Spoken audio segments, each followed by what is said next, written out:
ಸಂವಿಧಾನಕ್ಕೆ ನೀನೆ ಶಿಲ್ಪಿಯು, ನೀನೆ ಶಿಲ್ಪಿಯು, ದಾರಿದೀಪವು ನೀನೆ ಕಲಿಸಿಕೊಟ್ಟೆ ಸಮಾನತೆಯನು, ಸಮಾನತೆಯನು, ಏಕತೆಯನು. ರಾಷ್ಟ್ರ ಸಂವಿಧಾನಕ್ಕೆ ನೀನೆ ಶಿಲ್ಪಿಯು, ನೀನೆ ಕಲಿಸಿಕೊಟ್ಟೆ ಸಮಾನತೆಯನು.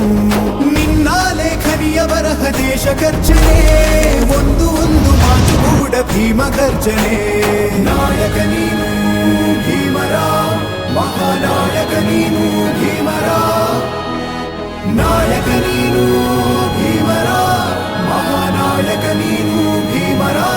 ನೊಂದ ಜನರಿಗೆ ನೀ ದೇವರೋ ಜಗ ಹೇಳಿದೆ ಜೈ ಭೀಮರ.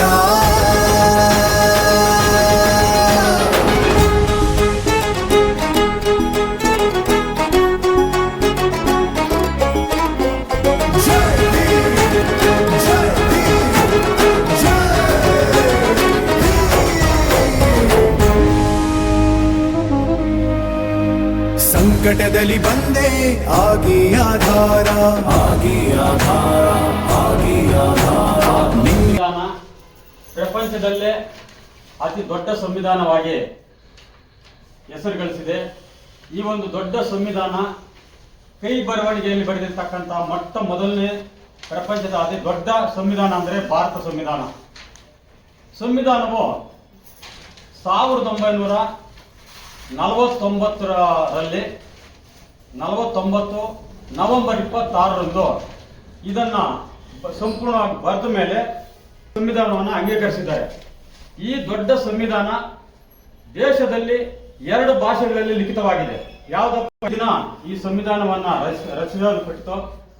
ಇದಾದ ಮೇಲೆ ಇಷ್ಟು ದೊಡ್ಡ ಸಂವಿಧಾನದಲ್ಲಿ 1,17,368 ಪದಗಳನ್ನ ಈ ಸಂವಿಧಾನದಲ್ಲಿದೆ. ಪ್ರಪಂಚದಲ್ಲಿ ಯಾವ ದೇಶದಲ್ಲಿನೂ ಕೂಡ ಇಷ್ಟು ದೊಡ್ಡ ಒಂದು ಪದಗಳನ್ನು ಜೋಡಣೆ ಮಾಡಿ ದೊಡ್ಡ ಸಂವಿಧಾನವನ್ನು ಬರವಣಿಗೆಯಲ್ಲಿ ಬರೆದಿರೋದು ಇತಿಹಾಸದಲ್ಲಿ ಅಲ್ಲಿಯೂ ಇಲ್ಲ.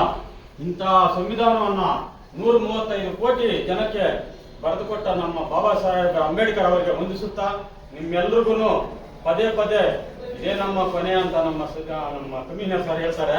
ಇರ್ಲಿ, ಆದ್ರೂ ಕೂಡ ನಿಮ್ಮೆಲ್ರಿಗೂ ಹೆಸರಿಟ್ಟು ನಿಮ್ಮೆಲ್ಲರೂ ಕೂಡ ವಂದಿಸ್ತಾ ನನ್ನ ಭಾಷಣವನ್ನು ಮುಕ್ತಾಯ ಮಾಡ್ತಾ ಇದ್ದೀನಿ. ಜೈ ಅಂಬೇಡ್ಕರ್.